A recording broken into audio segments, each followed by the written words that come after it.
하나님 아버지 은혜를 감사합니다. 더워지는 날씨 속에서도 이 밤에 요한계시록의 말씀을 배우기 위하여 이곳에 우리를 불러주시니 감사합니다. 이 시간도 성령께서 감동 감화하셔서 말씀을 잘 배우고 깨닫는 은혜의 시간이 되게 하여 주옵소서. 감사드리옵고 예수님의 이름으로 기도하옵나이다. 아멘.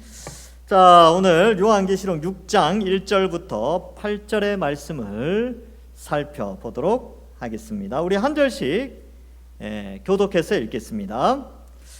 내가 봄에 어린 양이 7인 중에 하나를 떼시는데 그때에 내가 들으니 내 생물 중에 하나가 우레소리같이 말하되 오라 하기로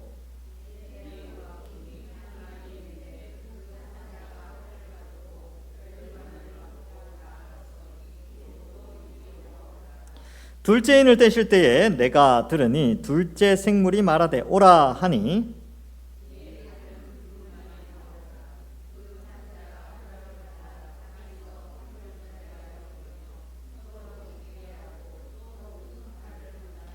셋째 인을 떼실 때에 내가 들으니 셋째 생물이 말하되 오라 하기로 내가 보니 검은 말이 나오는데 그 탄 자가 손에 저울을 가졌더라.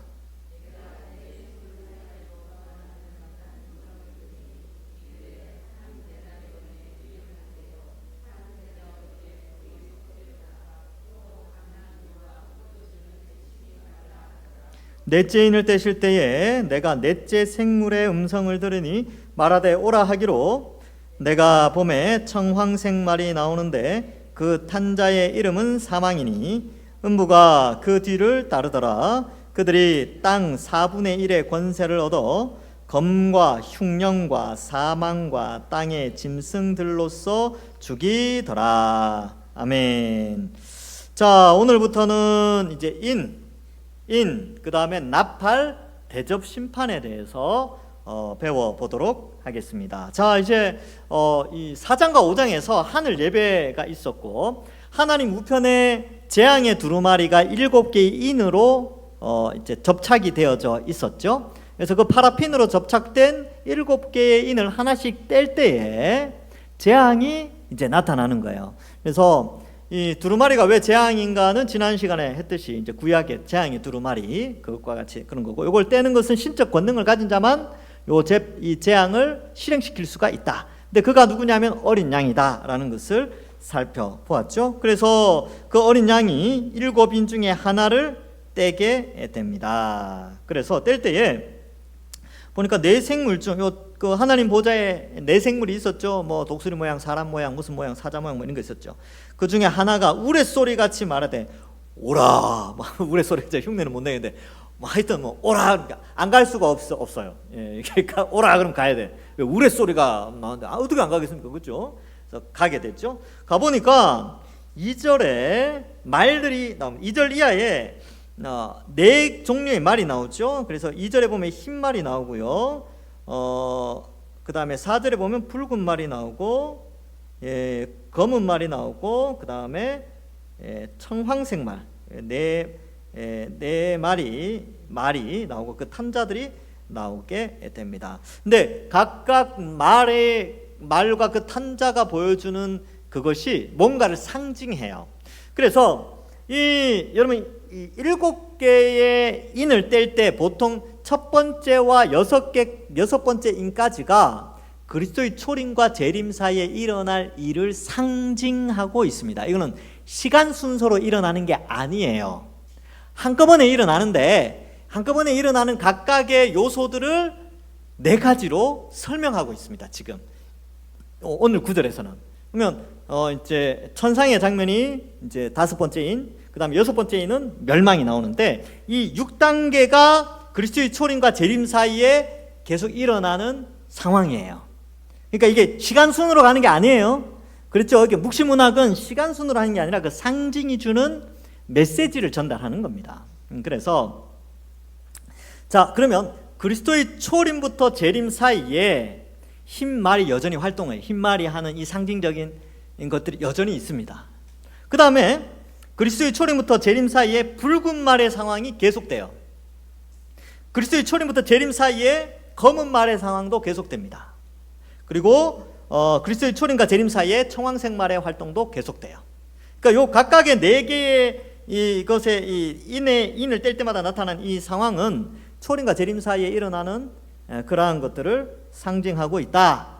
이렇게 이해하시면 됩니다. 자, 그래서 흰말이 나오는데 흰말은요, 흰말을 탄 것은 요한계시록에서 주로 예수님에게만 적용됩니다. 근데 예수님과 관련이 돼 있다는 거예요. 지금 여기에 흰말을 탄 사람이 예수님이다 이런 뜻이 아니고, 흰말은 예수 그리스도의 사역과 관련돼 있어요. 그래서 흰말을 탄 자는 활을 가졌죠. 공격용 무기예요. 그리고 면류관을 받죠. 그리고 이기고 또 이깁니다. 그래서 이 2절은 승리를 상징해요. 승리. 자, 2절은 승리를 상징하는데, 이건 뭐냐면 복음 전파입니다. 복음 전파. 복음 전파되는 상황, 즉 예수님의 초림 때부터 재림 때까지 복음이 계속 이렇게 승리하면서 확장되어진다는 것을 흰말을 통해서 보여주는 거예요. 그래서 이기고 또 이기려고 하더라. 그래서 복음이 전파되어지고 이기고 있는데 또 이기려고 또 계속 확장되어지는 모습을 보여주고 있다는 것이죠. 그래서 강력한 무기 활과 또 명예, 면류관을 가지고 나아가게 됩니다. 그래서 이러한 이 2절은 이 승리의 어떤 모습, 그러니까 그리스도의 초림부터 재림 사이에 복음의 영광스러운 승리를 묘사하고 있습니다. 여러분 그 관련 구절을 한번 보시면 2절에 보면 그렇게 돼 있죠. 스가랴 1장 8절부터 10절. 이제 이 스가랴 1장 8절부터 10절이 왜 나오냐면 구약에도 말로 표현된 게 나오게 말. 그리고 이 말의 활동이 도대체 무엇을 의미하는가를 해석할 수 있다는 거예요. 그러니까 이 요한계시록에 나오는 이 말의 의미가 무엇을 의미하는지 스가랴를 통해서 유추해서 해석할 수 있는 거예요. 근데 이제 스가랴에는 이 흰 말이 나오지는 않아요. 근데 보세요. 읽어보면 자막을 좀 띄워주시면요. 예, 고맙습니다. 내가 밤에 보니 한 사람이 붉은 말을 타고 골짜기 속 화석류 나무 사이에 섰고 그 뒤에 붉은 말과 자줏빛 말과 백마가 백마 나오네요. 내가 말하되 내 주여 이들이 무엇입니까 하니 내게 말하는 천사가 내게 이르되 이들이 무엇인지 내가 내게 보이리라 하니 화석류 나무 사이에 선 자가 대답하여 이르되 이는 여호와께서 땅에 두루 다니라고 보내신 자들이라. 그래서 이 말을 타고 다니는 자는 땅에 두루 다니면서 뭔가 활동하는 것과 연결되어 있어요. 정탐을 하든지 뭔가를 하든지. 그러니까 말을 탄 자들은 온 세상에 흩어져서 활동하는 그 무엇을 의미합니다. 그래서 사방으로 흩어지는 거예요. 사방. 그래서 네 말이 등장하는 네 말. 그러니까 이게 온 세상을 상징하는 4라는 숫자가 땅, 온 세상 이런 것을 상징하는데 사방 동서남북으로 의미하거든요. 그러니까 이 네 말들이 흩어져서 온 세상을 두루 살피듯이 요한계시록에 나오는 이 말과 말탄 자도 온 세상에 이 영향력을 미치는 거예요. 이 흰말은 복음을 들고 온 세상에 영향을 미치면서 이기고 또 이기고 이기려고 하고 복음이 전파되는 것을 상징하게 된다라는 것이고, 여기 나오는 이 네 말은요, 이 마태복음 24장에 나오는 예수님의 종말 예언, 말세에 뭐가 되고 첫째에 일어나고 그것과 상당히 많이 연결돼 있어요. 그래서 2절에 복음을 들고 흰 말이 활과 면류관을 가지고 이겼는데 또 이기려고 하는 그런 모습은 24장 마태복음 24장 14절과 같은 거예요. 이 천국 복음이 모든 민족에게 증언되기 위하여 온 세상에 전파되리니 그제야 끝이 오리라. 그러니까 끝이 오기 전까지 이 복음이 모든 민족에게 증언되어지는데, 그것과 관련해서 이 흰말이 그 역할을 한다는 것, 이 흰말이 하는 행동을 통하여 이것을 상징하여 보여준다는 거예요. 보여주고 있는 거예요. 그러니까 상징하는 거예요.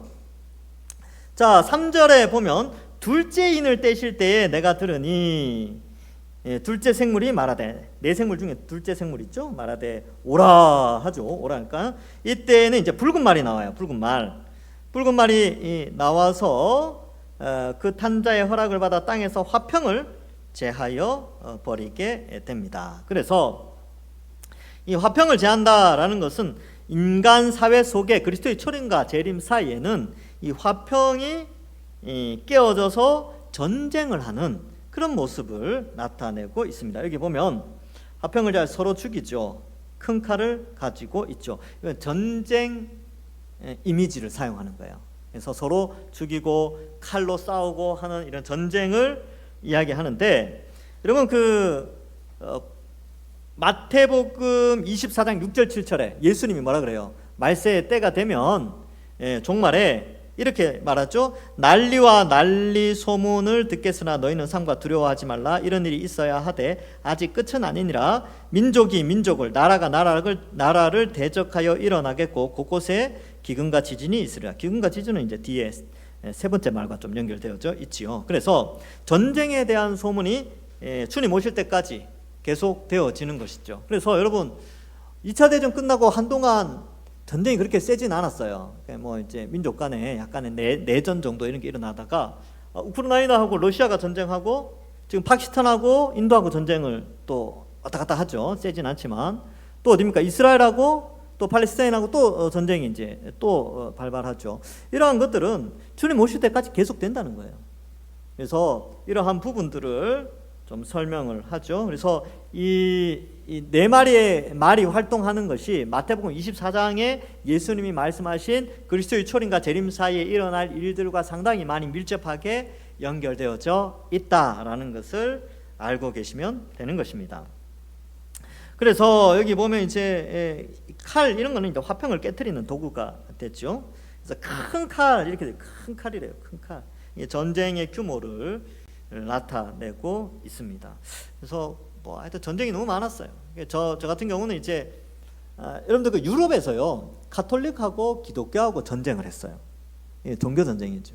그리고 또 중세에 그 기독교라고 칭하지만 이제 십자군이랑 이슬람이랑 또 이게 중동이랑 또 전쟁, 십자군 전쟁도 있고, 또 하여튼 뭐 그런 것들 보면 전쟁이 끊이지 않아요. 나라와 나라 사이에 뿐만 아니라 민족과 민족 사이에 종교적 갈등 가운데서 일어나고 막 그래요. 자, 화평이 깨어지는 거죠. 그래서 사람은 누구나 전쟁의 공포를 안고 살아갑니다. 그래서 기본적으로 화평을 추구해요. 오늘 설교회도 했는데 에이렌의 샬롬을 추구하죠. 그래서 이 땅에서는 참 샬롬이 없어요. 하나님과 예수 그리스도로부터 내려오는 화평만이 있죠. 그래서 많은 사람들이 의식주의에 집착하는 이유도요, 이 화평 때문에 그래요. 좀 편안하게 살고 행복하게 살기 위해서 의식주의에 집착을 하게 되는데, 근데 우리가 눈에 보이는 이 의식주는요, 하나님이 없으면 그 화평은 유지될 수 없어요. 돈 많다고 안 싸웁니까? 제가 아는 집은요, 아유 돈이 많아서 이제 그분이 이제 돌아가실 때 어떤 일이 벌어졌냐면 아들들이요, 아유 폭력을 행사하고 막 서로 고소하고 때리고 막 왜? 재산 때문에. 그런 거 보면서 야, 돈이 너무 많아서 이렇게 나눠주는 것도 좀 그렇고 살아있을 때 지혜롭게 나눠주는 것도 참 좋겠다, 그런 생각도 해요. 그러니까 이제 저희 집처럼 아예 물려줄 게 없으면 형제들 사이도 좋아요. 그래서 우리도 그게 별로 없었거든요. 그러니까 그런 것도 그런 것 같아요. 너무 많아도 이게 행복이라고 생각하지만 오히려 자녀들에게는 분쟁의 요소가 될 수 있겠구나, 이런 생각도 해보고, 또 건강하면 행복할 것 같잖아요. 건강해서 죄를 짓더라고요. 그래서 막 이런 데 막 돌아다니고 막 건강하니까 아프니까 이제 하나님 찾고 그런 분들도 있어요. 그래서 우리가 생각하는 행복의 기준이 뭘까?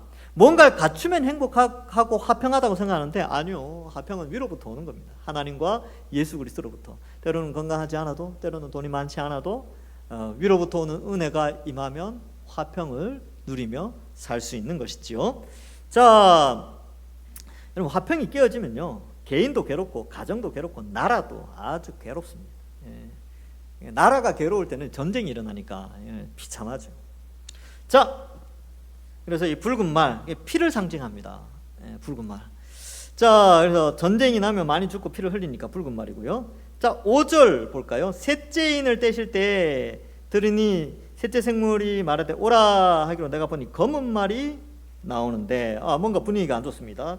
그 탄자의 손에 저울, 그 시장에 가면 저울이 있어요. 저울 해가 무게를 달아서 돈을 받고 파는 거니까 이 저울은 시장에서 사용되는 저울 있죠. 그래서 그 내용이 뒤에 나옵니다. 그래서 보리석대, 그 다음에 밀한대, 이런 용어들이 나오는데 볼게요.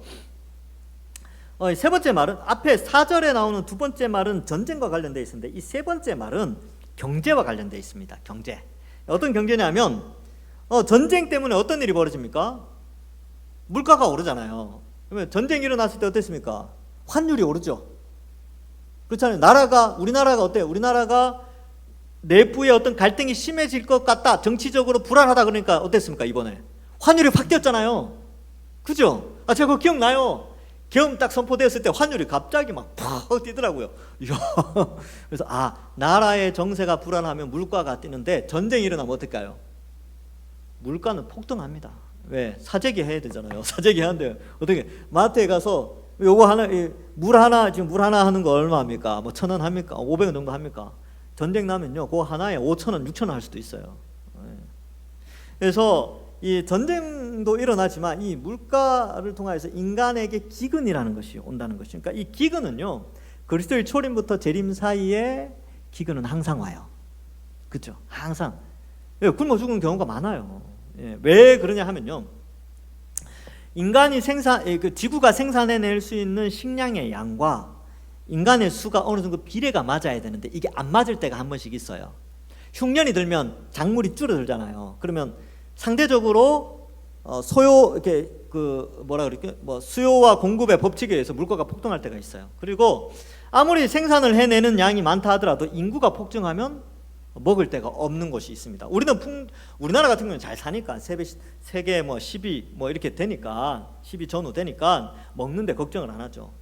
200 몇 개국 중에 가난한 200국 이상 나라들은요, 굶는 거 걱정합니다. 그러니까 먹는 거 걱정을 해요. 그러니까 어느 한쪽은 먹고 음식 쓰레기를 많이 남기지만 어느 한쪽은 먹을 게 없어요. 그러니까 기근이 어느 한쪽으로 가는데 그런 게 있고, 또 인구가 많아지면 아무리 많이 생산해내고 비축한 게 있어도 시간이 지나면 이게 없어져요. 그러니까 어느 한쪽은 쏠림 현상에 의해서 굶게 기근이 들게 되는 것이죠. TV에서 많이 보잖아요. 그러니까 여러분 어디 가난한데 도웁시다 그런 거 나오잖아요. 그러면 가끔 정기 후원은 못 하더라도 한 번씩 전화 한번 돌려가지고 한 10,000원이라도, 보통 10,000원 정도 하죠. 5,000원 있으면 참 좋겠는데 5,000원 없더라고요. 5,000원, 10,000원 이런 거 있으면 한 번 주면, 몇 년에 한 번이라도, 요즘 3만 원부터 시작합니까? 하여튼 한 번 주면 그렇게 돕는 것도 저는 괜찮다, 그런 생각이 들어요. 왜? 우리는 배부르잖아요. 근데 고픈 나라를 위해서 한 번쯤은 그렇게 하는 것도 괜찮습니다. 자, 그래서 이 기근이, 그리스도의 초림과 재림 사이에 기근이 항상 있어요. 그래서 어떻게 되냐 하면, 한 데나리온은 노동자 1일 품삯인데 요즘 한 15만 원 전후가 되죠.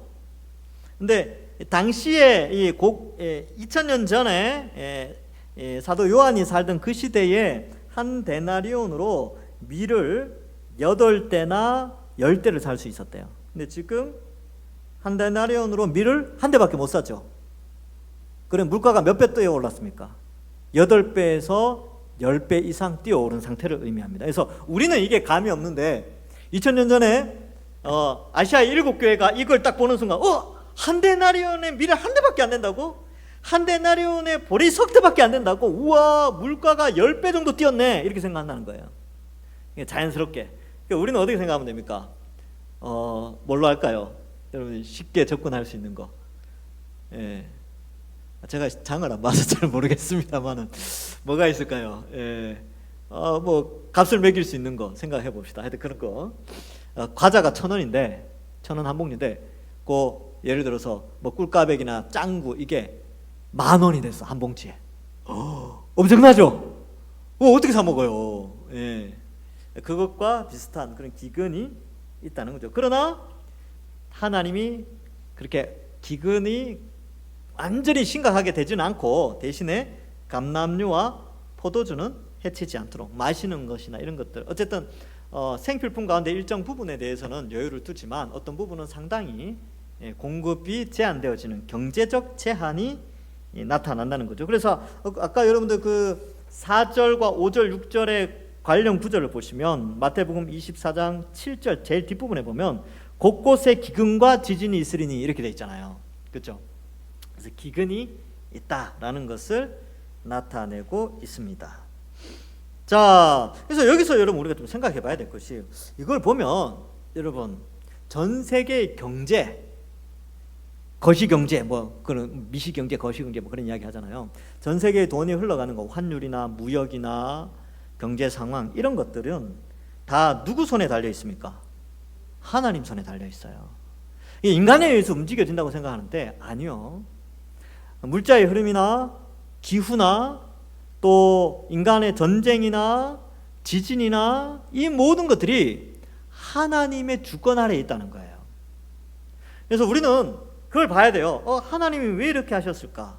이것이 무엇을 의미하는가? 이것을 좀 생각해 봐야 한다는 것이지요. 그래서 제가 이제 이 요한계시록 한 10년 전에 연구했거든요. 이거를 연구했는데 그때 제가 이걸 쓰면서 적용란에 제가 뭐라고 썼냐 하면 최근 세계 경제가 불황이라고 한다. 그러나 그것을 누가 해결할 수 있겠는가 이렇게 써놨어요. 10년 전에 쓴 거. 10년 전에도 불황이었어요. 지금 어떻습니까? 지금도 불황이죠. 참 신기하다 이렇게 생각을 해봤어요.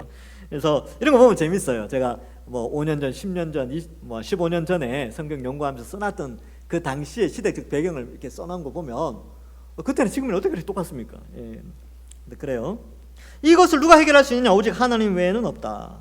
그래서 왜 이렇게 기근이라는 것이 들어오냐면 전 인류가 하나님을 거부하고 자기 스스로가 왕이 되어서 살아가고 있기 때문이다 라고 생각을 해보게 됩니다. 근데 여러분 이렇게 생각해야 돼요. 경제적 어려움은요 하나님은 우리 인간에게 주시는 경고이지만 또한 연단의 기회도 됩니다.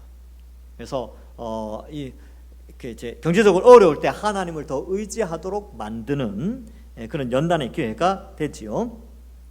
그래서 저는 이제 그 코로나 때 그랬어요. 이건 하나님의 경고다. 또 한편으로는 하나님이 교회를 연단시키고 하는 수단이다 이렇게 생각을 해보았습니다.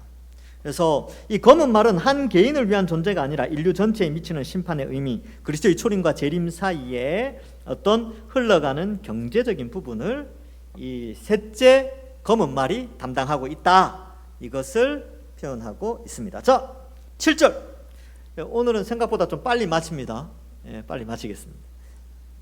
7절 넷째 인을 떼실 때 내가 넷째 생물의 음성을 들으니 말하되 오라 하기로 내가 봄에 청황색 말이 나오게 됩니다. 여러분 말이 청황색이래요. 청색인데 황색 생각해 본 적 있습니까? 청색인데 황색. 여러분 이 색깔은요 죽음의 색깔입니다.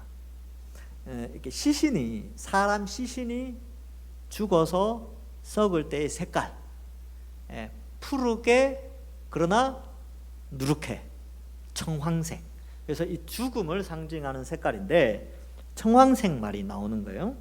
그래서 그 탄자의 이름은 사망이다 이렇게 되었죠. 있죠. 그러니까 아까 붉은 말은 피를 상징했죠. 검은 말은 검은 금요일 뭐 이런 거 들어보셨어요? 금은 화요일. 경제적인 뭔가 확 떨어질 때 검은색으로 뭐 이렇게 표현하잖아요. 그러니까 그런 의미에서 또 검은 말 이렇게 표현하기도 하고 여기서 청황색은 죽음, 시신, 시체를 상징하는 색깔이에요.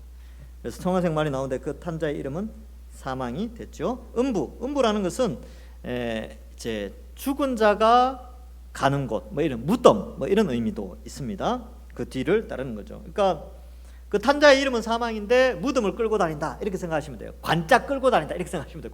관짝을 끌고 다니는 그런 약간 뭐 영화의 한 장면 같지 않습니까? 이제 청황색 말을 탔는데 그 탄자의 이름이 사망이 이름이 뭐냐? 그러니까 사망이야.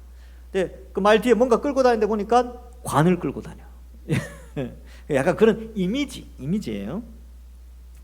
이제 그들이 땅 4분의 1의 권세를 얻죠. 그래서 검, 칼과 흉년 그리고 사망, 땅의 짐승들. 이게 사망이라고 되는데 이게 이제 전염병이에요. 전염병. 그래서 요 영어 번역에는 전염병이라고 사망이라고 하는데 그 전염병이라고 그렇게 번역을 해놨습니다. 그러니까 전쟁과 검은 전쟁이죠. 전쟁. 흉년은 기근, 가난 뭐 이런 거. 기근. 사망, 전염병. 땅의 짐승은 짐승이에요. 짐승. 뭐 호랑이, 뭐 사자 이런 걸로 죽는 거예요. 이런 것들을 의미합니다. 그래서 여러분 4분의 1은요. 땅의 4분의 1 지금 80억이잖아요. 그러니까 20억이라는 거죠. 20억. 이거 상징이에요. 실제로 20억이 죽는다 이런 뜻이 아니고 그만큼 끔찍하다는 거예요. 그만큼 인류 역사 속에 전쟁과 기근과 전염병과 짐승으로 인하여 죽는 사람들이 많이 있다라는 것을 나타내고 있는 것입니다.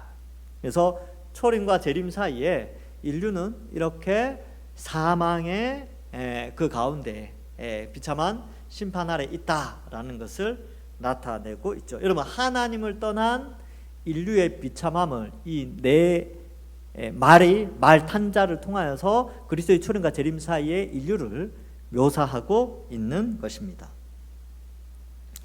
자, 그래서 여러분 거기 8절에 보면 요 내용이 뜬금없이 등장한 게 아니고요. 여러분 8절에 에스겔 14장 21절에 이렇게 되어 있습니다. 주 여호와께서 이같이 이르시되 내가 나의 네 가지 중한 벌 곧 칼과 기근과 사나운 짐승과 전염병을 예루살렘에 함께 내려 사람과 짐승을 그 중에 끊으리니 그 해로움이 그 해가 더욱 심하지 아니하겠느냐. 여러분 요것과 지금 여기 나오는 네 가지 벌과 여기 나오는 네 가지 말과 그 현상이 똑같죠? 똑같아요. 여기 네 번째 말과 요 에스겔 14장 21절이 똑같은데, 그러니까 이 구절을 읽으면 에스겔을 떠올리면서 이건 하나님의 심판이구나. 그러면 여러분들, 사람의 죽고 사는 문제, 생사화복이라고 그러죠. 이 모든 것이 누구에게 달려 있다고요? 하나님께 달려 있어요. 하나님의 섭리요 계획입니다. 이걸 알아야 돼요. 근데 인간들은 하나님을 거부하면 어때요? 이 모든 것이 자기 손에 달려 있다고 생각하죠. 그래서 우리의 생명은 하나님께 달려 있고 인류의 역사 이런 모든 것은 하나님께 달려 있고 사도행전에 보면 나라의 경계까지도 다 하나님 손에 달려 있다. 제가 이제 그 나라의 경계도 하나님에 의해서 정해진다라는 걸 보면서 제가 무슨 생각이냐면, 제가 국사를 좋아하니까 임진왜란 때 우리나라가 안 삼켜진 거, 병자호란 때 북쪽에서 안 삼켜진 거, 고려시대 때 몽고가 쳐들어와도 그 막을 수 있었던 거, 또 누굽니까? 그죠? 하여튼 영계소문, 을지문덕 이런 사람들이 등장했던 게, 그게 다 하나님의 섭리 아래서, 비록 다 불신자들이지만 성경에 보면 나라의 경계를 하나님이 정하셨거든요. 전 세계 인류의 경계를 정하여 각 나라마다 질서를 유지하시는 분이 하나님이시구나. 물론 이제 그들이 구원받았다 그런 뜻이 아니고 각 나라마다 나라의 경계가 그렇게 정해지는구나. 이걸 좀 깨달았어요. 그래서 참 이 하나님께서 이 수천 년간 인류의 역사를 기가 막히게 섭리 가운데서 지금 이제 200몇 개국으로 그 나라의 경계를 정하고 있구나. 그러면 우크라이나하고 러시아가 전쟁하고 인도와 파키스탄이 전쟁하고 이스라엘과 하마스가 아니고 그 팔레스타인이 전쟁하고 이런 모든 가운데 나라의 경계를 다시 정하고 전쟁 가운데 있지만 휴전을 하게 하고 또 종전을 하게 하고 이 모든 섭리가 다 하나님의 섭리 가운데 계획 안에 있다라고 우리는 받아들여요. 우리의 믿음의 눈으로 우리는 그걸 그렇게 보게 되는 것이죠. 이 모든 것이 하나님 손에 달려 있다라는 것을 말해주고 있습니다. 자, 그래서 이 초림과 재림 사이에 이 모든 것들을 좀 생각해 보게 되고, 마태복음 24장 8절에 이 모든 것은 재난의 시작이라 이렇게 되어 있죠. 그래서 이것은 이제 그리스도의 초림과 재림 사이에 이 모든 일들이 일어난다라는 건데, 그것이 이 첫 번째 인을 떼면서 네 번째 인을 뗄 때까지의 일이고, 다섯 번째 인을 뗄 때는 천상의 모습을 보여줘요. 이런 일이 일어나고 있을 때에, 그죠? 이런 땅에서 이런 이 네 마리 말과 그 탄자들이 이런 활동을 하고 있을 때, 복음은 전파되어지지만 인류는 이런 어려운 가운데 있지만 천상은 어떠하냐? 그 모습이 다섯 번째 인을 뗄 때 나타납니다. 그리고 여섯 번째 인은 뭐를 의미하냐면, 그러면 마지막은 어떠하냐? 마지막 여섯 번째 인. 일곱 번째 인은 다시 한번 첫 번째 인부터 여섯 번째 인과 같이 첫 번째 나팔부터 여섯 번째 나팔의 내용을 또 이야기를 해요. 반복하는 거예요. 반복. 근데 그때는 또 그 반복할 때는 메시지가 좀 더 강하여지고 다양하게 메시지를 전파하고 있습니다. 그래서 이러한 것들을 우리가 좀 살펴볼 수 있겠습니다. 오늘은 여기까지만 하겠습니다. 제가 오늘 수요 설교도 하고 또 이것도 하고 하니까 오늘 조금 짧게 그렇게 하도록 하겠습니다. 다음 주도 재밌어요. 다음 주도 다음 주는 은혜도 되고, 그렇고 미리 한번 읽어보시고 또 여기 이 관련 구절도 있으니까 예습도 해보시면 좋을 것 같습니다. 오늘은 여기까지 하겠습니다. 제가 기도하고 마치도록 하겠습니다. 하나님 아버지, 은혜를 감사합니다. 우리를 돌보아 주시고 하나님 앞에 나와 예수님 믿고 천국 소망하며 살아갈 수 있도록 은혜 내려주시니 감사합니다.